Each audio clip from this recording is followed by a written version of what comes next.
தவறான வழியில பணம் சம்பாதிக்கிறான்ல, அதை பத்தி என்ன சொல்லியிருக்காங்க தெரியுமா இலக்கியத்துல?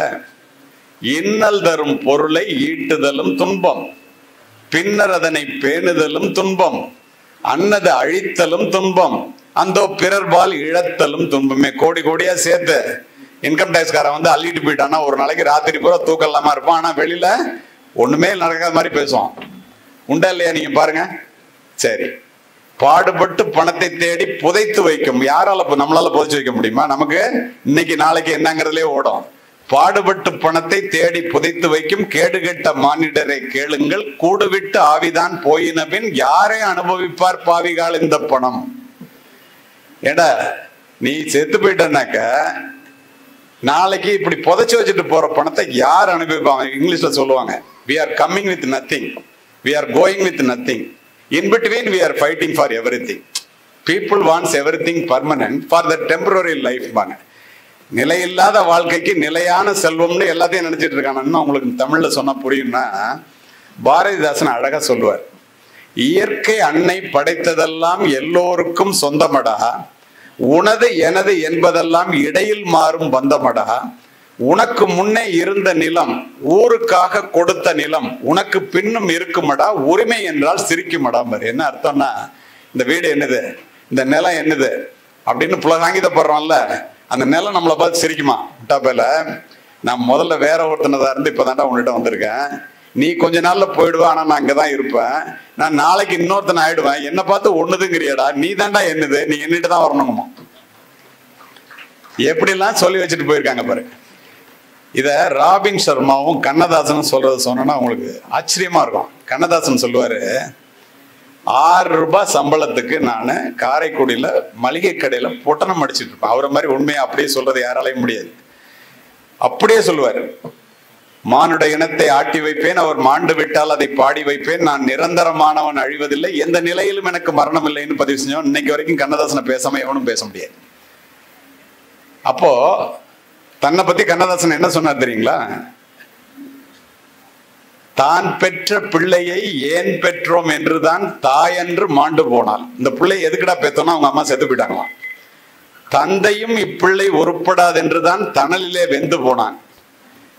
ஊன் பெற்ற உடம்பிலே உயிர் தந்த இறைவனும் உயரத்தில் ஒளிந்து கொண்டான். தமிழன்னை மட்டுமே உதிரத்தில் என்றுமே உறவாக வந்து நின்றாள். இந்த தமிழ்னால தாண்டா நான் வாழ்றேன் அப்படி சொன்ன கண்ணதாசன் சொல்றாரு, 6 ரூபா சம்பளத்துக்கு காரைக்குடியில பொட்டலம் அடிச்சிட்டு இருந்தேன், 100 ரூபா சம்பாதிச்சாதான் நம்ம வாழ முடியும்னு நினைச்சு கையில ஒரு கருப்பு பெட்டியோட கண்ணகி சிலைக்கு கீழே போய் சென்னையில படுத்திருந்தேன். காவல்துறை அதிகாரி வந்து தட்டி எழுப்பினான். அவர் சொல்றது அப்படியே சொல்றாரு.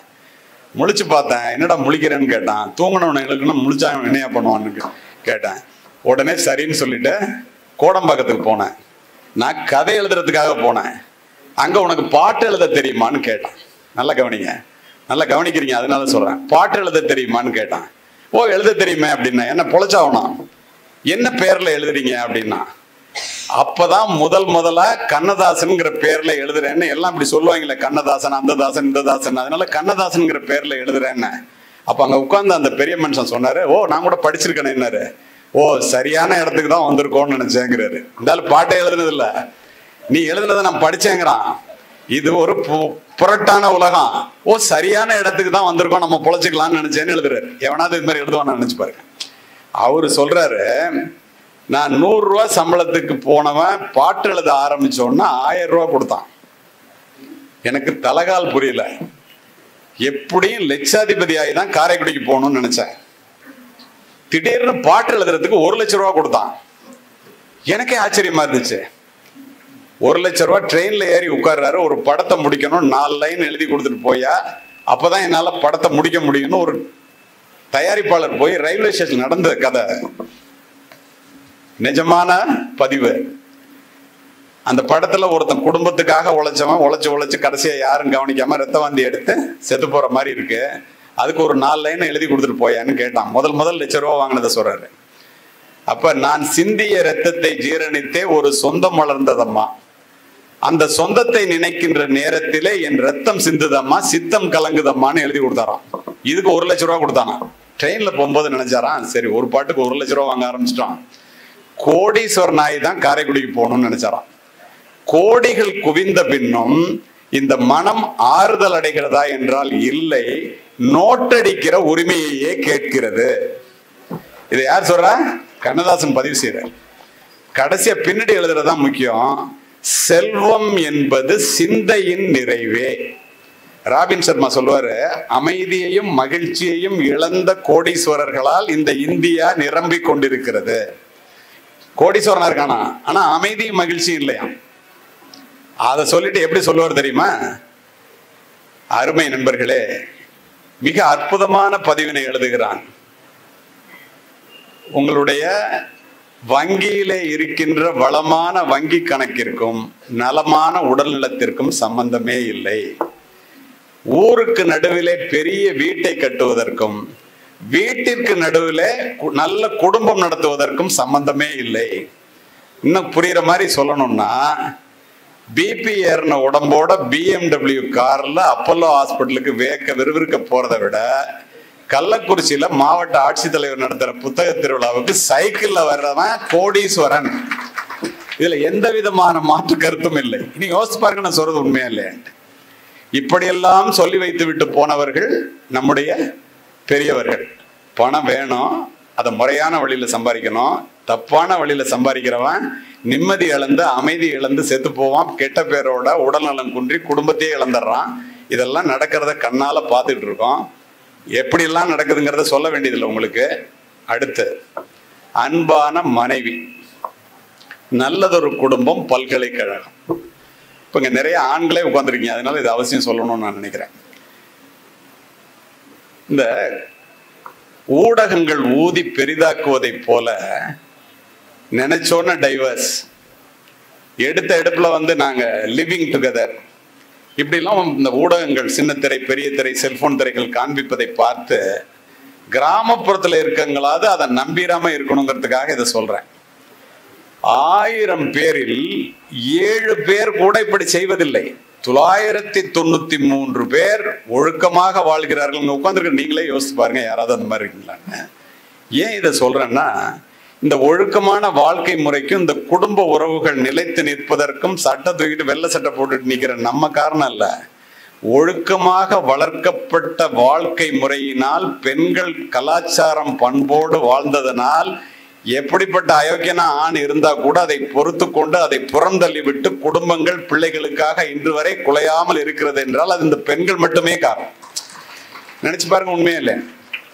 உன்னை கரம் பிடித்தேன் வாழ்க்கை ஒளிமயமானதடி, பொன்னை மணந்ததினால் சபையில் புகழும் கூடுதடி, கால சுமை தாங்கி போல மார்பில் இணைத்தாங்கி வீழும் கண்ணீர் துடைத்தாய், அதில் என் விம்மல் தணிந்ததடி, பேருக்கு பிள்ளை உண்டு வெறும் பேச்சுக்கு சொந்தம் உண்டு, ஆலம் விழுதுகள் போல் உறவுகள் 1000 இருந்தன, வேறென நீ இருந்தாய் அதில் வீழ்ந்து விடாமல் நான் இருந்தேன். மனைவி வேற இருக்கிறதுனாலதான் அங்க உட்கார்ந்துருக்கிற எல்லாரும் விழுந்துடாம இருக்கிறீங்க. இதை ஏன் இந்த இடத்துல பதிவு செய்யறேன்னா, மங்களம் என்ப மனைமாட்சி மற்றதன் நன்கலன் நன்மக்கட்பேறு வள்ளுவர் சொல்றாரு. பத்திரிகையில் அடிக்கிறோம். அன்பும் மரணம் உடைத்தாயின் இல்வாழ்க்கை பண்பும் பயனும் அது பத்திரிகையில் அடிக்கிறோம். வையத்துள் வாழ்வாங்கு வாழ்பவர் வானுரையும் தெய்வத்துள் வைக்கப்படும் அப்படின்னு சொல்லி பத்திரிகையில் அடிக்கிறோம். வையத்துள் வாழ்வாங்கு வாழ்பவர்னா என்னன்னா, ஒருத்தன் நல்ல மனைவி நல்ல குடும்பம் பிள்ளைகளோட ஒருத்தன் வாழ்க்கையில வாழ்ந்தான்னா அந்த வாழ்றவன் வானத்துல உரைகின்ற தெய்வம் இருக்குல்ல, அந்த தெய்வம் வாழுகின்ற வாழ்க்கைக்கு சமமான வாழ்க்கையாக இது இருக்கிறது என்று யார் சொல்றா? வள்ளுவர் சொல்றார். எதுக்காக சொல்றார்? இந்த இடத்துல உங்களுக்கு ஒரு நல்ல பதிவை சொல்லணும்னு நினைக்கிறேன். அருமை பெரியோர்களே, குடும்பம் என்பது இந்த உலகத்தினுடைய மூலக்கூறு. குடும்பம் என்பது இந்த உலகத்தினுடைய அடிப்படை. ஒரு எந்த விதமான எதிர்பார்ப்பும் அற்ற நிபந்தனையற்ற அன்பு என்பது குடும்பத்தின் மூலமாக மட்டுமே கிடைக்கும். நீங்க யோசிச்சு பாருங்க, கொரோனா வந்துருச்சு, எல்லாரும் சாக போறோம்டா பத்திரமா இருந்தா, எல்லாரும் குடும்பமா வீட்டை பூட்டிட்டு இருந்தோம் ஒழிய வேற யாராவது ஃப்ரெண்டு உயர கொடுக்குற நண்பன் நான் ஆபீஸ் தான் எனக்கு வாழ்க்கையே எவனாவது போய் அங்க இருந்தோமா? நினைச்சு பாருங்க. பிரைம் மினிஸ்டர் வீட்டில் தான் இருந்தாரு, தனியா தான் இருந்தாரு. எல்லாரும் அப்படிதான் இருந்தோம். மிகப்பெரிய மனிதர்கள் அத்தனை பேரும் குடும்பத்தோட தான் இருந்தோம். இப்போ அந்த மாதிரி சூழ்நிலையில குடும்பம் எவ்வளவு முக்கியம் என்பது கிராமப்புறத்தில் உள்ளவங்களுக்கு நான் சொல்லி தெரிய வேண்டியதில்லை. இந்த குடும்பம் ஜன்ம ஜன்மமாக வருகின்ற ஒரு பந்தம், தலைமுறை தலைமுறையாக வருகின்ற ஒரு பெரிய உறவு. அதனாலதான் கணவன் மனைவி உறவை, குடும்ப உறவை ஆயிரங்காலத்து பயிர் அப்படின்னு பதிவு செஞ்சாங்க.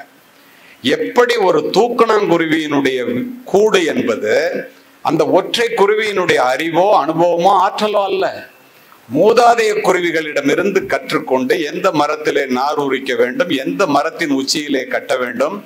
நீங்க பார்த்துருப்பீங்களான்னு தெரியல, இயற்கையிலிருந்து நாம் கற்றுக்கொள்ள வேண்டும். தலைகீழ தொங்கும் அந்த தூக்கணாங்குருவியினுடைய கூடு. கூடி வாழ்வதற்கு ஒரு இடம், குஞ்சு பொறிப்பதற்கு ஒரு இடம் இருக்கும். சுனாமியே வந்தா கூட ஒரு முட்டை கூட கீழே விழுவது. இது எப்படி கத்துக்கிடுச்சது? இதை எதுக்கு இந்த இடத்துல சொல்ல தெரியுமா? நம்முடைய கணவன் மனைவி குடும்ப உறவு என்பது அப்படிப்பட்டது. எடுத்தோன்னு முறிச்சுக்கிறது இல்லை. எப்படி கம்யூனிஸ்ட் ஆட்சி, சோசியலிஸ்ட் ஆட்சி, மன்னர் ஆட்சி, சர்வாதிகார ஆட்சி என்று எல்லாவற்றையும் பரீட்சித்து பார்த்த இந்த மக்கள் சுதந்திரமான மக்களால் மக்களுக்காக மக்களிடமிருந்து தேர்ந்தெடுக்கப்படுகின்ற மக்களாட்சி முறைதான் சிறந்தது என்று எல்லா நாடுகளும் மக்களாட்சி தத்துவத்தை நம்பி சுதந்திரம் வேண்டும் என்று ஓடுகின்றனவோ அதை நம்ம முன்னாடியே செஞ்சு வச்சிருக்கோம்.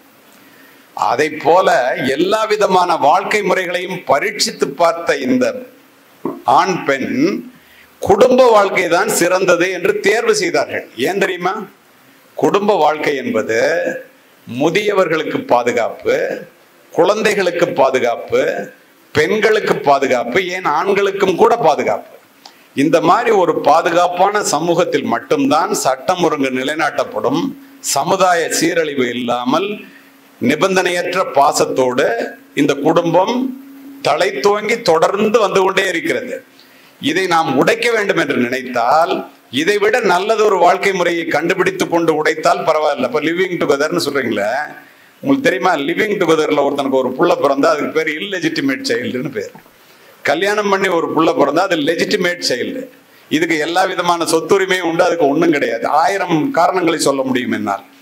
அப்படி இருக்கும்போது எவனோ சொல்றதை கேட்டுக்கிட்டு சின்ன சின்ன காரணங்களுக்காக இந்த குடும்ப உறவுகளை உடைத்து கொண்டு ஒருவராக வெளியேறுவது குறைபட வேண்டும், குறைய வேண்டும் என்பதற்காக இதனை பதிவு செய்கின்றேன். ஆணாதிக்கம் இருக்கக்கூடாது என்பதில் மாற்று கருத்து இல்லாதவன், பெண்ணுரிமையை பற்றி நான் PhD முடிச்சவன். நான் சொல்றேன் இந்த குடும்ப உறவுகள் அவசியம். ஏன் அப்படி சொல்றேன்னா, நீங்க யோசித்து பாருங்க, நிபந்தனையற்ற அன்புங்கிறது எங்கேருந்து கிடைக்கும்? நான் இது இன்னும் உங்களுக்கு புரியுற மாதிரி சொல்றேன். இந்த குடும்ப உறவுகளை உடைத்து கொண்டு வெளியேறியவர்கள் தன்னுடைய வாழ்க்கையே கேள்விக்குறியாகி, தன் பிள்ளையினுடைய எதிர்காலமே கேள்விக்குறியாகி, மறுமணம் என்ற ஒரு வட்டத்திற்குள் நுழைய நினைத்து அதுவே நெருப்பு வட்டமாக மாறி வானலிக்கு தப்பி அடுப்பில் விழுந்த கதையாக, கண்ணீரும் கம்பளையுமாக காவல் நிலையத்தில் இடம்பந்த பல பேரை நான் அறிவேன், காவல்துறை உயர் அதிகாரியாக. இதெல்லாம் ஏன்? அமெரிக்கால பேசி முடிச்சுட்டு நான் இங்க வர்றேன்.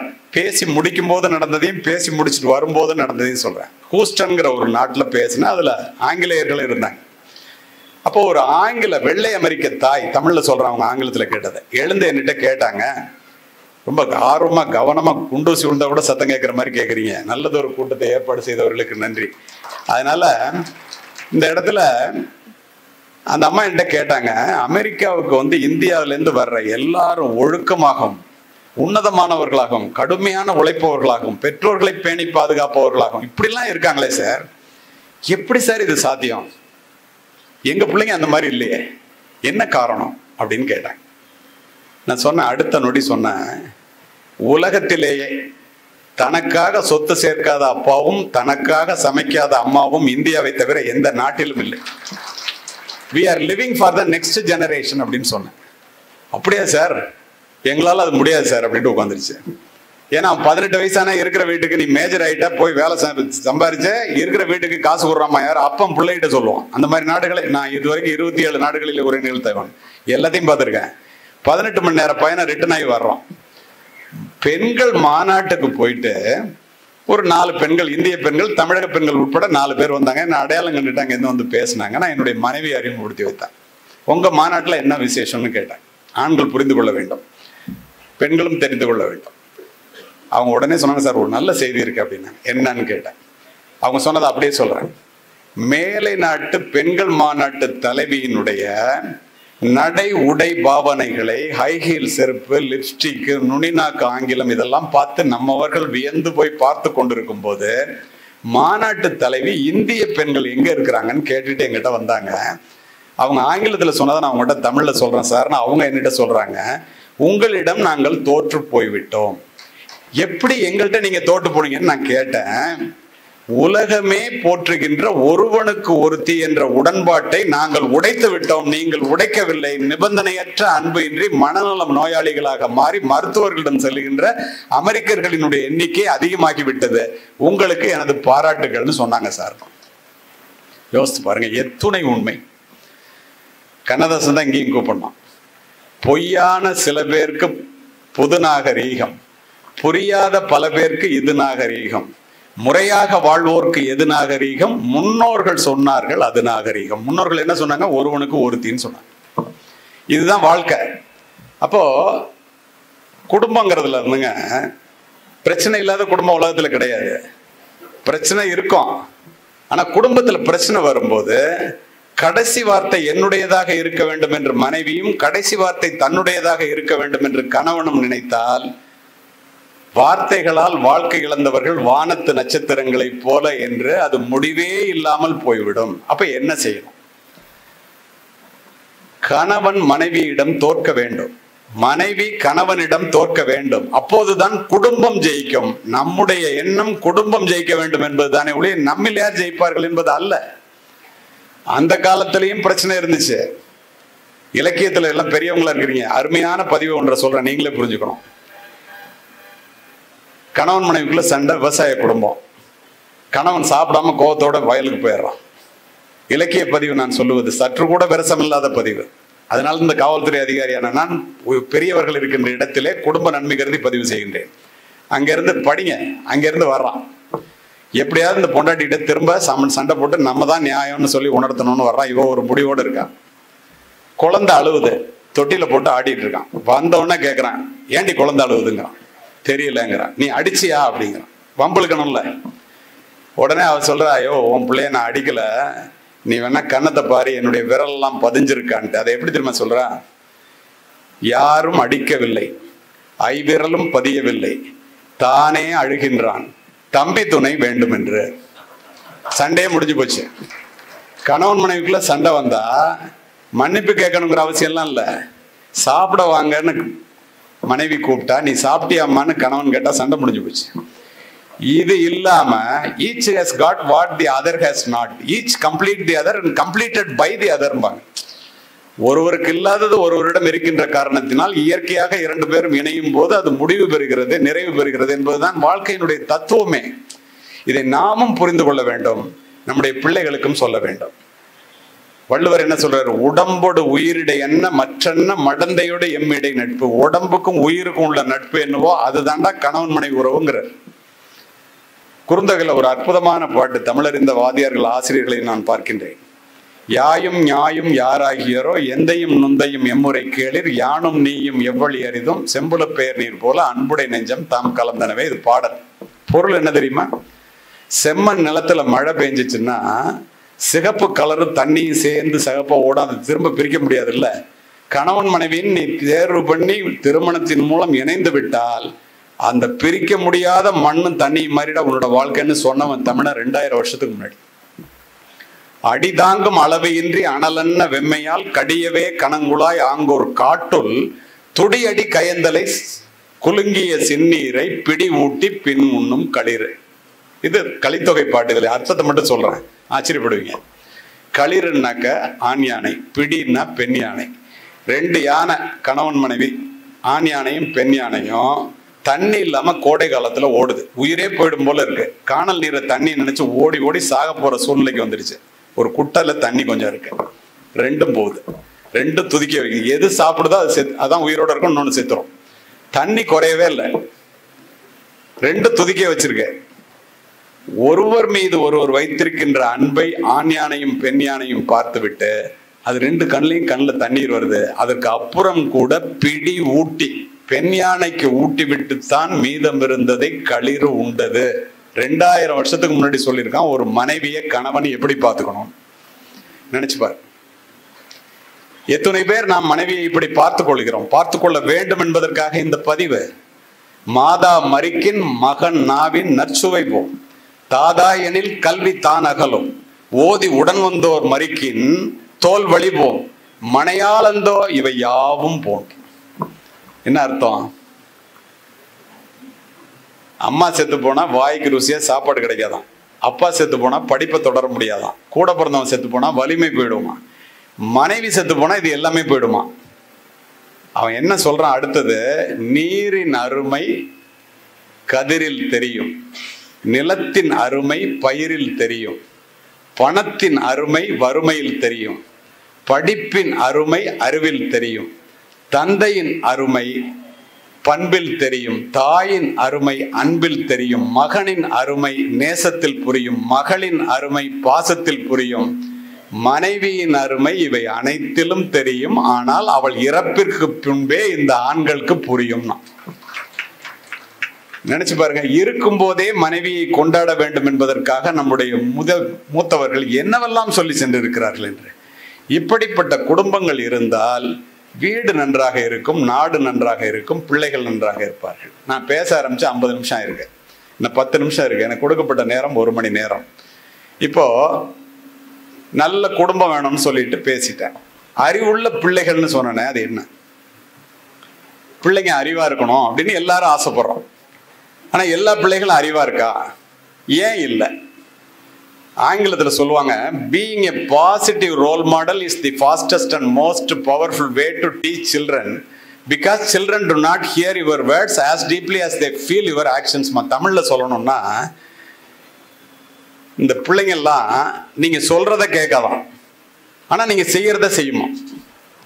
நம்ம என்ன நினைச்சுக்கோம், நம்ம எப்படி வேணாலும் இருக்கலாம், ஆனா நம்ம 200 மார்க் வாங்கணும், நான் புத்தகத்தையே தொட மாட்டேன், ஆனா நீ படிக்கணும், நான் ஒழுக்கமா இருக்கணும் இல்லையா, நீ ஒழுக்கமா இருக்கணும். இப்படி சொல்லி சொல்லி வளர்த்து நம்ம கற்பனையில் என்ன நினைச்சுக்கிறோம், நம்ம எப்படி இருந்தாலும் நம்ம சொல்றத பிள்ளைங்க கேட்கணும். 35 ஆண்டுகள் காவல்துறை உயர் அதிகாரியாக பணிபுரிந்த நான் இன்று நாடறிந்த பேச்சாளனாக இருக்கிறவன் உங்களுடைய நலன் கருதி இந்த புத்தக திருவிழாவை பதிவு செய்கிறேன். நீங்க பேசுறத சொல்றத பிள்ளைங்க செய்யாது, செய்யறத தான் செய்யணும். ஒரே ஒரு நொடியில உங்கள்கிட்ட நிரூபிக்க என்னால முடியுங்கிற. எப்படி தெரியுமா? All parents please rice up your right hand. எல்லா பெற்றோர்களும் உங்களுடைய வலது கையை தூக்குங்க. எல்லாரும் தூக்கிட்டீங்க, வெரி குட். அப்படியே வச்சிருங்க ஒரு நிமிஷம். இது எதுக்காக தூக்க சொல்லியிருக்கேன்னா, நீங்க சொல்றதை கேட்காது, செய்யறது தான் செய்யணும். Please touch your forehead, நெத்தியை தொடுங்க, ஆள்காட்டி வரலால. Please touch your nose tip, please touch your cheek, அப்படியே கையை வைங்க. ப்ளீஸ், யாரும் எடுக்கக்கூடாது. ப்ளீஸ் டச் யுவர் சீக்குன்னு கன்னத்தை தொட சொன்னேன். நான் தொட்டது முகவாயை தொட்டேன். நீங்க அத்துணை பேரும் நான் செய்ததைத்தான் செய்தீர்களை ஒழிய சொன்னதை ஒருத்த கூட செய்ய. அப்படியே குமிஞ்சுட்டா போல செய்தல் தான் பிள்ளைகளினுடைய மூல குணம். குழந்தை பிறக்கும் போதில இருந்துங்க, நீங்க சிரிச்சீங்கன்னா அது சிரிக்கும், நீங்க அழுதீங்கன்னா நீங்க அழுவும், நீங்க குடிச்சீங்கன்னா அவன் குடிப்பான், நீங்க கெட்ட வார்த்தை பேசுனீங்கன்னா அவன் கெட்ட வார்த்தை பேசுவான், நீங்க பொய் பேசுனீங்கன்னா அவன் பொய் பேசுவான். இதுல எக்ஸப்ஷன்ஸ் இருக்கலாம், அது வேற. இதுல இருந்து என்ன தெரியுது, நம்ம எப்படி இருக்கிறோமோ அப்படிதான் புள்ள இருக்கிறோம்.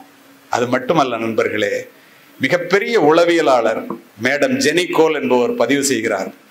புள்ள பிறக்கும் போது என்ன நினைச்சுக்கிட்டு பிறக்குது அப்படிங்கறது அப்பா அம்மாவுக்கு சொல்ற மாதிரி அதை அப்படியே பதிவு செய்யறார். புள்ள பிறக்கும் போது சொல்லுதான், என்னுடைய வருகையை இந்த பூமி பந்து உற்று நோக்கி கொண்டிருக்கிறது, என்னுடைய வருகையை இந்த உலகமே எதிர்பார்த்து கொண்டிருக்கிறது. ஏன் தெரியுமா? நாளை நான் எப்படி இருப்பேனோ அப்படித்தான் இந்த உலகமும் இருக்கும். என்னுடைய வாழ்க்கையை இந்த உலகத்திற்கு ஒரு கொடையாக வளர்த்திடுங்கள் அம்மா அப்பாட்ட சொல்லுதான். உன் வேலைடான்னு சொல்லுதான் புள்ள. உண்மையிலே பண்ண. அப்போ இதைதான் சொல்றாங்க எல்லாருமே, ஈன்று புறந்தறுதல் எந்தலை கடனே, சான்றோனாக்குதல் தந்தைக்கு கடனே. பெற்று கொடுப்பது தாயோட வேலையா, அவனை பெரியவனாக்குறது அப்பாவோட வேலையா. நம்ம என்ன நினைக்கிறோம், எல்லாமே அம்மாவோட வேலை. அது மட்டும் இல்ல, தந்தை மகற்காற்றும் நன்றி அவையத்து முந்தி இருப்ப செயல்கிறார் வள்ளுவர். உதவின்னு சொல்லுங்க, நன்றின்னு சொல்றாரு. கவனிங்க பாருங்க, நான் அப்படி பண்ண என் பிள்ளைய வளர்க்கறதுக்கு இப்படி தியாகம் பண்ணாங்க, அதெல்லாம் தியாகம் இல்லடா, பெத்தது நீனு, அவனை ஒழுங்கா வளர்க்கறது நீ அவனுக்கு செய்யற நன்றி. பெற்றோர்கள் என்ற பெருமையை உனக்கு கொடுத்தது நன்றி. அதே பிள்ளைக்கு சொல்றாரு பாருங்க, பிள்ளை பெற்றோர்களுக்கு ஆற்றுகின்ற உதவி இவன் தந்தை என்னோற்றான் கொள் எனும் சொல்லுன்னு முடிச்சிட்டார். இப்ப இதுல இருந்து என்ன தெரியுது? புறப்படும் போது எல்லா காற்றும் பூங்காற்றே, அது புயலாக மாறுவதும் தென்றலாக வீசுவதும் சூழ்நிலையை பொறுத்ததே. அந்த சூழ்நிலையை உருவாக்கி கொடுப்பவர்கள் பெற்றோர்களாகிய நீங்கள் தான். ஒரு சாதாரண நரேந்திரனை விவேகானந்தராக மாற்றியது என்னுடைய தாய் என்று சொல்லுகிறார் விவேகானந்தர். எழுதுகிறார், எந்த குழந்தையும் நல்ல குழந்தை தான் மண்ணில் பிறக்கையிலே, அது நல்லவராதவும் தீயவராவதும் அன்னை வளர்ப்பினில்லைன்னு சொல்லிட்டு போயிட்டான். அம்மாவையும் விட்டு வைக்கல. அப்போ ஒரு சாதாரண மோகன்தாஸை மகாத்மாவாக மாற்றியது என்னுடைய தாய் என்று மகாத்மா எழுதுகிறார் சத்தியசோதனை புத்தகத்திலே. ஒரு சாதாரண சிவாஜியை சத்ரபதி சிவாஜியாக, வீர சிவாஜியாக மாற்றியது என்னுடைய தாய் என்று சிவாஜி பதிவு செய்கிறேன். ஏன் அவ்வளவு தூரம்? இதை எரிகிறதே பிரபஞ்சத்தினுடைய பிரம்மாண்ட தேவையான மின்சார பல்பை கண்டுபிடித்த தாமஸ் ஆல்வா எடிசன் 4ஆம் வகுப்பு படிக்கும் போது ஆசிரியை ஒரு கடிதத்தை கொடுத்து, இதை உங்க அம்மாட்ட மட்டும் கொண்டு போய் கொடு. படிச்சுட்டு அம்மா கதறி கதறி அழுகுறாங்க. ஏமா அழுகுற அப்படின்னு கேட்கிறான். ஒன்றும் அறியாத சின்ன சிறுவன். ஒரு நொடி நிதானித்து அந்த தாய் சொல்கிறாள், நீ தான் உலகத்திலே புத்திசாலி பிள்ளையாம்பா, இந்த ஸ்கூல்ல கொஞ்சம்தான் புத்தகம் இருக்கான், உன்னை நூலகத்துக்கு அழைச்சிட்டு போய், புத்தக திருவிழாக்கு வந்துருக்கீங்கல்ல, உன்னை நூலகத்துக்கு அழைச்சிட்டு போய் நிறைய புத்தகம் இருக்கிற இடத்துல படிச்சா நீ பெரிய அறிவாளி ஆயிடுவான், வாத்தியார் கூட உனக்கு இங்க சொல்லி தர்றதுக்கு அறிவு இல்லையா? அப்படியாம்மா அவ்வளவு புத்திசாலியா நான்ட்டு அன்னைக்கு போக ஆரம்பிச்சவன் 27 வருஷம் நூலகத்துக்கு தினம் போறான். நூலகர் லேட் ஆயிடுச்சுன்னு சொன்னா என்ன உள்ள வச்சு பூட்டிட்டு போயா, காலையில திறந்துக்கன்னு படிச்சான். ஆயிரக்கணக்கான கண்டுபிடிப்புகளை கண்டுபிடித்தான். அம்மா செத்து போறாங்க. கிராம போன்ல ஆரம்பிச்சு பல்பு வரைக்கும் கண்டுபிடிச்சு உலகத்தை ஒளிமயமாக்கியவன் தாமஸ் ஆல்வா எடிசன். உங்களுக்கு தெரியும். அம்மா இறந்து போனா அம்மா ஞாபகமா இருக்கேன்னு வீட்டை மாத்திரம். புத்தகத்துல இருந்து ஒரு கடிதம் கீழே விழுது. எடுத்து படித்த தாமஸ் ஆல்வா எடிசன் கதறி கதறி அழுகிறான். அது அவங்க டீச்சர் கொடுத்த லெட்டர். அதுல என்ன எழுதியிருக்குன்னா, உங்கள் பிள்ளை மூளை வளர்ச்சி இல்லாத பிள்ளை, இந்த பள்ளிக்கூடத்தில் படிக்க முடியாது, அவனை அழைத்து கொண்டு போய் விடுங்கள். ஆனா அம்மா சொன்னது, உலகத்துல நீ புத்திசாலிடா, நீ நூலகத்துக்கு போய் படிச்சா அறிவாளியா. தாய் சொன்னதை அப்படியே ஒத்துக்கொண்ட அந்த மனதிலே பதித்து கொண்ட அந்த சிறுவன் அப்படியே செய்து காட்டினான். தான் டைரி எடுத்து என்ன எழுதுன்னு தெரியுமா? உலகத்திலேயே முட்டாளாக பிறந்த என்னை உலகத்திலேயே மாபெரும் அறிவாளியாக மாற்றியது படிக்காத என்னுடைய ஏழை தாயே என்று எழுதினான். நினைச்சு பாரு, ஒரு அம்மா நினைச்சா ஒரு பிள்ளையை எப்படி உண்டாக்க முடியும்? குடும்பம் தான் பிள்ளைகளினுடைய முதல் வகுப்பறை. பெற்றோர்கள் தான் பிள்ளைகளினுடைய முதல் ஆசிரியர்கள். Parents are the first teachers and teachers are the second parents. பெற்றோர்கள் மரத்தினுடைய வேர்களை போன்றவர்கள், பிள்ளைகள் அதிலே பூத்து குலுங்குகின்ற பூக்களை போன்றவர்கள். வேர்களின் பலத்தை பொறுத்தே பூக்களின் வசீகரம் அமையும். வேர்கள் பட்டு போனால் பூக்கள் கொட்டிப்போம். Spending time with children is more important than spending money on them. என்ன அர்த்தம்? பெற்றோர்கள் பிள்ளைகளுக்கு கொடுக்கக்கூடிய மிகப்பெரிய சொத்து அந்த பெற்றோர்கள் பிள்ளைகளிடம் செலவு செய்கின்ற நேரம். பால் தெரிந்து போவது பாத்திரத்திற்கு தெரியாது என்பதை போல பிள்ளைகள் கெட்டு போய்விட்டார்கள் என்பதை கடைசியாக தெரிந்து கொள்பவர்கள் பெற்றோர்களாகத்தான் இருக்கின்றீர்கள். காரணம், நீங்கள் அவர்களோடு நேரம் செலவு செய்வதில்லை. பிள்ளைகளுக்கு அதிகமாக சொத்து சேர்த்து வைத்து விட்டு போகின்ற பெற்றோர்களை விட பிள்ளைகளுக்கு சிக்கனமாக வாழ கற்றுக் கொடுத்து விட்டு போகின்ற பெற்றோர்கள் மேன்மையானவர்கள் என்பதை காவல்துறை அதிகாரியாக பலமுறை பார்த்துவிட்டு, வெற்றி பெறுவதில் மட்டும்தான் மகிழ்ச்சி என்று சொல்லாமல் மகிழ்ச்சியாக இருப்பதுதான் வெற்றி என்று பிள்ளைகளுக்கு சொல்லித்தாருங்கள். பெற்றுக்கொள்வதில் மட்டும்தான் மகிழ்ச்சி என்று சொல்லாமல் விட்டுக் கொடுப்பதில் மகிழ்ச்சி இருக்கிறது என்று பிள்ளைகளுக்கு சொல்லித்தாருங்கள். விட்டுக் கொடுப்பவர்கள் கெட்டு போனதில்லை, கெட்டு போனவர்கள் விட்டுக் கொடுத்ததில்லை. பிள்ளைகளுக்கு முன்னால் கவலைப்படாதீர்கள். கவலைப்படுவதனால் ஒரு மனிதன் ஒரு முளத்தை நீட்டவோ குறைக்கவோ முடியாது என்று வேதம் சொல்லுகிறது. வாழ்க்கை என்றால் 1000 இருக்கும், வாசல்கள் தோறும் வேதனை இருக்கும், வந்த துன்பம் எதுவென்றாலும் வாடி நின்றால் ஓடுவதில்லை, எதையும் தாங்கும் இதயம் இருந்தால் இறுதி வரைக்கும் அமைதி நிலைக்கும். பிள்ளைகளுக்கு சொல்லித்தாருங்கள். எந்த பிள்ளையா தற்கொலை பண்ணிக்கிட்டா பாருங்க. யாரு சொல்றது? நீங்க தானே சொல்லணும். மார்க் குறைச்சு வாங்கினா என்ன? 10 முறை கீழே விழுந்த பிள்ளையை முத்தமிட்டு தூக்கிய தாய், நீ 9 முறை எழுந்தவள் தானே என்று ஆறுதல் கூறினாலாம். அப்படி இருக்க வேண்டும் உங்களுடைய ஆறுதல் பிள்ளைகளுக்கு. ஒரு பிள்ளையும் தோற்று போகாது. ஒழுக்கத்தை சொல்லி 2 நிமிடத்திலே முடிக்கின்றேன். ஒழுக்கத்தை உருவாக்கி வளர்ப்பதுதான் கல்வியினுடைய தலையாய குறிக்கோள். இந்த புத்தக வாசிப்பினுடைய தலையாய குறிக்கோள். ஒழுக்கத்தை தராத கல்வியும் விளைச்சலை தராத வயலும் வீணானது. கல்வியின் பயன் அறிவு, அறிவின் பயன் பண்பாடு, பண்பாட்டின் பயன் ஒழுக்கம். தனி மனித முன்னேற்றத்தும் இந்த சமுதாயத்தினுடைய வளர்ச்சியும் தனி மனித ஒழுக்கத்தின் பால்பட்டது. நீ சமுதாய வீதியிலே கைவீசி நடக்கும் போது நீ மட்டும் தனியாக நடப்பதாக ஒருபோதும் நினைத்து விடாதே. 5000 ஆண்டுகள் மரபார்ந்த இந்த இந்திய தேசத்தினுடைய பெருமையும், பல்லாயிரம் ஆண்டுகள் பழமை வாய்ந்த தமிழகத்தினுடைய பண்பாடும், நம்முடைய மூதாதையர்களுடைய தியாகமும், பெற்றோர்களினுடைய ஒழுக்கமும், அது மட்டுமல்ல நண்பர்களே, ஆசிரியர்களினுடைய அறிவுரையும், உங்களுடைய ஒழுக்கமும் உங்களுடனே கூட வருகிறது என்பதை ஒருபோதும் மறந்து விடாதீர்கள். அப்படிப்பட்ட தேசத்திற்கு சொந்தக்காரர்கள் நாம். மேக்ஸ் முல்லர் சுத்தி பார்த்துட்டு சொன்னான் ஒரு தடவை, if India is dead the world is dead much பிஃபோர்னா. இந்தியா மரணிக்குமானால் அதற்கு முன்னால் இந்த உலகம் மரணித்திருக்கும். அப்படி பண்புள்ளவர்கள் இந்தியாவிலே வாழ்கிறார்கள் என்று சொன்னவன் ஆங்கிலேயர். இதை ஏன் சொன்ன தெரியுமா? 2 மாசத்துக்கு முன்னால 10 பாத்திரம் தேய்ச்சு தன்னுடைய பிள்ளைய என்ஜினியர் ஆக்கி கணவனை இழந்த விதவை தாய் இருக்கிற சொத்துல பாதியை விழுது. கதை இல்லைங்க, நிஜம். தன்னுடைய பிள்ளைய கொண்டு போய் வேலை வாங்கி கொடுத்து சிங்கப்பூர்ல சேர்க்கிறான். 2 வருஷம் வந்தான், 2 வருஷம் பேசினான், 4 வருஷத்துக்கு அப்புறம் பேச்சே இல்லை. அம்மாவுக்கு வயசாயிடுச்சு, என்ன பண்றதுன்னே தெரியல. நம்பரை தேடி பிடிச்சி வாங்கி பேசுறாங்க. எல்லா அம்மா அப்பாவும் சொல்ற மாதிரி, எப்போ ஒரு கல்யாணம் பண்ணிக்கிடா, பேர பிள்ளைய பார்த்துட்டு செத்து போறேங்கிறாங்க. நான் சொல்றதை நீ கேட்கறதா இருந்தா தான் வருவேங்கிறான். நான் கல்யாணம் பண்ணிக்கிறேன், நான் சொல்றதை நீ கேளுங்க. என்னன்னாலும் சொல்றேன்டா, பிள்ளை பாசம் கண்ணை மறைக்கிறது. பெத்த பிள்ளை உங்களுக்கு தெரியும் தானே, பெத்த மனம் பித்து பிள்ளை மனம் கல்லு வந்துடுறான். இந்த வீட்டை வித்துருங்கிறான், இருக்கிற நிலத்தெல்லாம் வையுங்கிறான். எங்கே போய் கொண்டிருக்கிறது தமிழ்நாடு என்பதை பாருங்கள், எங்கே போய் கொண்டிருக்கிறது இந்தியா என்பதை யோசியுங்கள். நாம் எங்கே போய் கொண்டிருக்கிறோம் என்று பாருங்கள். ஒழுக்கத்தின் காரணமாக சொல்லுகிறேன், மற்றவற்றில் அல்ல. வந்த உடனே எல்லாத்தையும் வித்து பணத்தை கொடுங்குறான், வாங்கிக்கிறான். கூட பிறந்த அண்ணன் சொல்றேன், ஏன்டி வீட்டை விற்கிற, செத்து போனேன்னாக்க போட்டு அழுவுறதுக்கு இடம் வேணும் இல்லை, சொன்னதை அப்படியே சொல்றேன். விசாரித்த வழக்கு. இல்லை இல்லை, என் புள்ள என்னை சிங்கப்பூருக்கு அழைச்சிட்டு போறான், அங்கே போனால் கல்யாணம் பண்ணிக்குவான், பேர பிள்ளையை பார்த்துக்குவாங்கிறான். காலையில் அழைச்சிட்டு வர்றாங்க 7:30 மணிக்கு திருச்சி விமான நிலையத்துக்கு. 7:30 மணிக்கு ஏர்போர்ட்டில் உட்கார வச்சுட்டு உள்ளே போய் டிக்கெட் எடுத்துகிட்டு வரேன், உட்காருங்க. உள்ளே போய் டிக்கெட் எடுக்கலாமா சிங்கப்பூருக்குன்னு கூட அந்த அம்மாவுக்கு தெரியாது, பேதை பணம். உட்கார வச்சுட்டு போனவன் 12:30 மணி ஆயிடுச்சு, வரல. மணிராஜன் ஒரு இன்ஸ்பெக்டர் என்கிட்ட வேலை பார்த்தவர், சிசிடிவியில் பார்க்குறாரு. ஒரு அம்மா 5 மணி நேரமாக உட்காந்துருக்கு, எல்லா விமானமும் வந்துருச்சு, எல்லா விமானமும் போயிடுச்சு. ஏர்போர்ட் ஆஃபீஸர்கிட்ட போய் சொல்கிறாரு, என்ன 5 மணி நேரமாக உட்காந்துருக்கு, அசையாமல் உட்காந்துருக்கு அந்த அம்மான்ட்டு. ஒரு காஃபி வாங்கிட்டு 2 பேரும் போகிறாங்க. அந்த அம்மா சொல்லுது, நான் பசி தாங்கிக்குவேன்ப்பா, கூட்டம் அதிகமாக இருக்கும் போல இருக்கு டிக்கெட் எடுக்கிற இடத்துல. எப்படி நம்புது பாருங்க அந்த அம்மா. புள்ள பசி தாங்க மாட்டான், அவனுக்கு கொண்டு போய் கொடுங்க. உன் புள்ள பேர் என்னன்னு கேட்குறாங்க, சண்முக சுந்தரம்ங்கிறாங்க. போய் பார்க்குறாங்க, அவன் 11:30 மணிக்கு சிங்கப்பூர்லேயே போய் இறங்கிட்டான், அம்மாவை ஏமாத்திட்டான். தான் ஏமாற்றப்பட்டோம் என்பதை தெரிந்த பிறகு அந்த தாய் ஒரு ஆட்டோ எடுத்துட்டு திருச்சிக்கும் புதுக்கோட்டைக்கும் போற வழியில வீடு, எப்படி தன் உயிரை மாய்த்து கொண்டாள் என்றால் நீங்கள் தாங்க மாட்டீர்கள். தாயிலிருந்து தான் தலைமுறை தொடங்குகிறது. ஒவ்வொரு தாயும் ஒரு வரலாறு. தலைமுறை மாற்றத்தை உருவாக்கக்கூடிய தகுதி பெற்றவள் இந்த உலகத்தில் தாய் மட்டுமே. மாதா வயிறெறிய வாழா ஒரு நாளும் என்கிறார் வாரியார். மாதாவை ஒரு நாளும் மறக்க வேண்டாம் என்கிறது உலக நீதி. அன்னையும் பிதாவும் முன்னறி தெய்வம் என்கிறது கொன்றை வேந்தன்.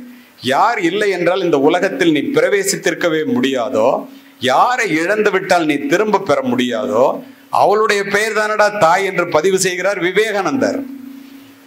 10 மாதம் உன்னை சுமந்து புரண்டு படுத்தால் கூட உனக்கு வலிக்குமே என்று, உனக்கு வேண்டியதை உண்டு தனக்கு வேண்டியதை வெறுத்து, நீ பிறப்பதற்கு முன்பே உனக்காக இறைவனிடத்திலே வேண்டிய ஒரே ஒரு உன்னதமான ஜீவன் இந்த உலகத்திலேயே உண்டென்றால் அது உன்னை பெற்ற தாயை தவிர யாரும் இல்லை.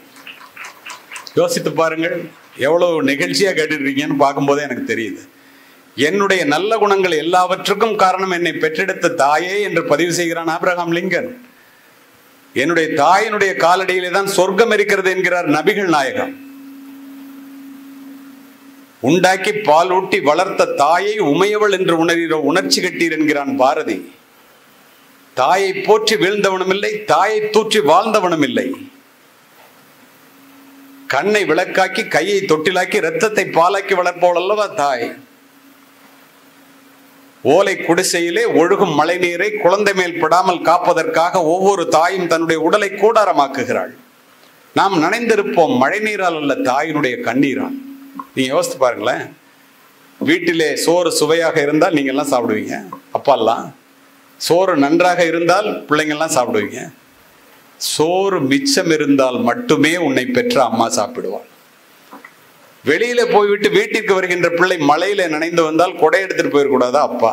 ஓரமா ஒதுங்கி இருந்துட்டு வரக்கூடாதா அண்ணன்? பெற்ற தாய் தன் பிள்ளையினுடைய நனைந்த தலையை முந்தானையால் துவட்டி, இந்த பாழாய் போன மழை என் பிள்ளை வெளியிலே போகும்போதா பேச வேண்டும் என்று மழையே திட்டுவாள். அப்படிப்பட்ட நாடு இது. ஆனால் எங்கே போய் கொண்டிருக்கின்றோம்? பூமிக்கு அடியிலே இருக்கின்ற நீரானது கிணற்றின் மூலம் முகம் காட்டுவதைப் போல, பசுவினுடைய உடலில் இருக்கின்ற பாலானது மடிக்காம்பின் மூலம் சுரப்பதைப் போல, இறைவன் ஒவ்வொரு வீட்டிலும் இருக்க முடியாது என்ற காரணத்தினால் தாயை படைத்தான். இதை புரிந்து கொள்ள வேண்டியது நாம், சொல்ல வேண்டியது பிள்ளைகளுக்கு நாம். பெற்றோர் உறவு கூட பாதிக்கப்பட்டு போய் கொண்டிருக்கிறதை நான் பார்க்கின்றேன். அம்மாவை மதிக்காம அப்பாவை மதிக்காத பிள்ளைகள் என்ன பிள்ளைகள்? அச்சம் உள்ளடக்கி அறிவகத்து இல்லா கொச்சை மாந்தரை பெறுதலின் அக்கூடி எச்சமற்று ஏமாந்து இருத்தல் நலம்னா. அம்மா அப்பாவை மதிக்காத, ஒழுக்கம் இல்லாத, பொய் பேசுற, திருடுற தப்பான பிள்ளைய ஒரு அம்மா அப்பா பெத்து எடுக்கிறத விட அந்த அம்மா அப்பா பிள்ளையே இல்லாம இருக்கிறது நல்லதுரா நாட்டுக்கும் வீட்டுக்குன்னு 2000 வருஷத்துக்கு முன்னாடி சொன்னவன் தமிழன். செய்ய வேண்டியது நாம் தானே. கோடிக்கணக்கான யூதர்களை கொன்று குவித்த ஹிட்லர் கூட 2ஆம் உலக போருக்கு பின் தன்னைத்தானே துப்பாக்கியால் சுட்டுக் கொண்டு இறக்க வேண்டும் என்று நினைத்த போது தன் தாயினுடைய புகைப்படத்தை வைத்து மார்பிலை அணைத்தபடி துப்பாக்கியால் சுட்டுக் கொண்டு நாற்காலியிலே சரிந்து கிடந்தான் என்கிறது வரலாறு சொல்லும் உண்மை. ஏன் அவ்வளவு தூரம் இதை சொல்லி முடிக்கின்றேன்? இதை கேட்பவர்கள் யாரும் தாயை புறந்தள்ள மாட்டீர்கள். தாயை கொண்டு போய் முதியோர் இல்லத்திலே சேர்க்க மாட்டீர்கள். தாய்க்கு வேண்டிய மரியாதையை நீங்கள் கொடுப்பீர்கள். உங்களுக்கு வேண்டிய மரியாதையை உங்கள் பிள்ளைகள் கொடுப்பார்கள். இந்த தமிழ் மண்ணிலே, தஞ்சை மாவட்டத்திலே, பூம்புகார் நகரத்திலே பட்டினத்தார் சோழ பேரரசனுக்கே கடன் கொடுக்கும் அளவிற்கு பணக்காரர், காதருந்த ஊசியும் வாராதுகான் கடைவெளிக்கே என்ற ஒற்றை வரி தந்த ஞானத்தால் தன்னுடைய சொத்துக்கள் அத்துணையின் முதலை எறிந்து விட்டு துறவு கோலம் போனுகிறார். கதை இல்லைங்க, நிஜம். எவ்வளவு அமைதியா கேட்குறீங்க? மனைவி மறிக்கின்றால் கவலைப்படவில்லை, மக்கள் மறிக்கின்றார்கள் கவலைப்படவில்லை, பெற்ற தாய் வந்து நிற்கின்றார். நடந்த கதை, நிஜ சம்பவம், அப்படியே பதிவு இருக்கிறது. தமிழ் மண்ணிலே தாயே துறவு வேண்டாம் என்று சொல்லிவிடாதே. நீ எதற்காக மறுக்கிறாய், என்னை மறிக்கிறாய் என்பதை நான் உணர்வேன். நான் ஒரே பிள்ளை உனக்கு ஈமக்கிரியை செய்யாமல் இந்த பட்டினத்தான் சத்தியமாக பூம்புகார் நகரத்தை விட்டு போக மாட்டான். இது சத்தியம் என்று சத்தியம் செய்து கொடுத்தவர் பூம்புகார் நகரத்திலே சத்திரத்திலே தங்கி பிச்சை எடுத்து உண்டார். தன் தாயினுடைய இறப்பு செய்தியை கேட்டவுடன் பதறியடித்து சுடுகாட்டிற்கு ஓடி வந்த பட்டினத்தார் பச்சை வாழை மட்டையிலே தாயினுடைய உடலை வைத்து உருகி உருகி 10 பாடல்களை பாடினார். நான் ஒரு 4 மட்டும் உங்களுக்கு சொல்றேன், நேரம் கருதி. தமிழ் நல்லா புரிஞ்சுக்கிறீங்க. இந்த கள்ளக்குறிச்சி, இந்த விழுப்புரத்தை பார்த்து நான் வியந்தது என்னன்னா, தமிழினுடைய சிறப்பு இந்த ழகரத்தை ஒழுங்காக உபயோகிப்பவர்கள் இந்த கள்ளக்குறிச்சி விழுப்புரத்திலே தொடர்ந்து இருப்பதை நான் காவல்துறை அதிகாரியாக விழுப்புரத்தில் இருக்கும்போதே பார்த்து வியந்தவன். அதனாலதான் பாட்டை சொல்லிட்டு பொருள் சொல்ல வேண்டாம்னு நினைக்கிறேன். 2 திங்களாய் அங்கமெல்லாம் நொந்து பெற்று பைகள் என்ற போதே பரிந்தெடுத்து செய்ய 2 கைப்புறத்திலேந்தி கனகமுளை தந்தாளை எப்பிறப்பில் காண்பேன். இனி பெற்று வளர்த்து பாலூட்டி சீராட்டி வளர்த்த தாயே, செத்து போயிட்டிய உன்ன மாதிரி அம்மாவா நான் இந்த உலகத்துல இனிமே எப்ப பார்க்க போறேன்? முந்தி தவம் கிடந்து 300 நாளளவும் அந்தி பகலாய் சிவனை ஆதரித்து தொந்தி சரிய சுமந்து என்னை பெற்ற தாயார் தனக்கோ எரிய தளன் மூட்டுவேன். அம்மா மேல எப்ப நெருப்பு வைப்பேன்? வட்டிலிலும் தொட்டிலும் மார்மேலும் தோல் மேலும் கட்டிலும் வைத்தென்னை காதலித்து முட்டச்சிறகலிட்டு காப்பாற்றும் தாய்க்கோ விறகலிட்டு தீ மூட்டுவேன். விறகுல கூட நெருப்பு வைக்க முடியாது என்னாலங்கிறார். யார் சொல்றா? துறவி. அது மட்டும் இல்ல, அரிசியோ நான் இடுவேன் ஆத்தால் தனக்கு வரிசையிட்டு பார்த்து மகிழாமல். அம்மா பிள்ளைய கொஞ்சுறாங்களா? நம்ம எல்லாரையும் அப்படித்தானே கொஞ்சுனாங்க. ருசியுள்ள தேனே அமிர்தமே செல்வ திரவிய பூமானே என்று அழைத்த தாய்க்கு அள்ளி இடுவது அரிசியோ கொள்ளிதனை வைப்பேனோ கூசாமல் முன்னை இட்டத்தை முப்புறத்திலே பின்னை இட்டத்தை தென்னிலங்கையில் அன்னை இட்டத்தை அடிவயிற்றிலே என்று ஒரு துறவி கதறினார். இன்று நடப்பது என்ன தெரியுமா? அப்பா அம்மா 2 பேரும் பிள்ளைய அமெரிக்காவுக்கு அனுப்புறாங்க. ஒரே நிமிடத்திலே முடிப்பேன். நீங்க எவ்வளவு நேரம் வேணாலும் பேசுற சூழ்நிலையில கேட்கறதுக்கு நிலையில இருக்கீங்க. அடுத்து ஒருவர் பேச வேண்டும், அதனால் சொல்லுகிறேன். அமெரிக்காவில் போய் இருக்கான். படிக்க வச்ச அப்பா படுக்கையில் படுத்துட்டாரு.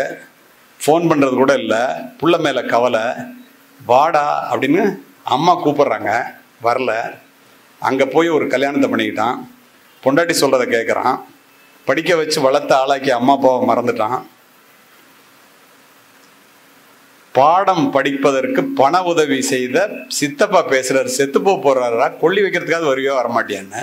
இப்போ என்னால் வர முடியாதுங்கிறான். ஏன்னா மனைவி சொல்கிறா, இப்போ நீ போக முடியாது, பிள்ளைங்களுக்கெல்லாம் பரிச்சை நேரம், லீவ் போட்டால் ப்ரமோஷன் போயிடுங்கிறான். வரல, செத்து போயிடுறாரு. ஊரே சேர்ந்து திட்டுது. ஒரு வாரம் வைங்க, நான் வந்து கொல்லி வைக்கிறேங்களாம். செத்ததுக்கு அப்புறமும் நிம்மதியாக விடலை. நிஜ சம்பவத்தை சொல்லிட்டு இருக்கேங்க. 4 நாள் கழிச்சு வர்றான், கொல்லி வைக்கிறான். பெரிய வீடு. அம்மா கோவத்தில் அவன்கிட்ட பேசலை. வந்த உடனே சொல்கிறான், ரொம்ப இந்த இவ்வளோ பெரிய வீட்டில் நீ இருக்க வேண்டாமான்னு. அந்த பேதை மனம் சொல்லுகிறது, பரவாயில்ல அப்பா இறந்து போயிட்டான், இப்போ போட்டுவிட்டாங்க, அதுதான் கோவத்தில் ஏதோ வராமல் இருந்துட்டான் போல இருக்கு, பொண்டாட்டி பேச்சை கேட்டுட்டு இப்போ நம்ம இந்த வீட்டில் இருக்க வேண்டாங்கிறான், நம்மளை அமெரிக்கா அழைச்சிட்டு போவான், அமெரிக்காவை பார்க்கலாம், பேர பிள்ளைங்களெல்லாம் பார்க்கலாம் அப்படின்னு அந்த பேதை மனம் எண்ணுகிறது.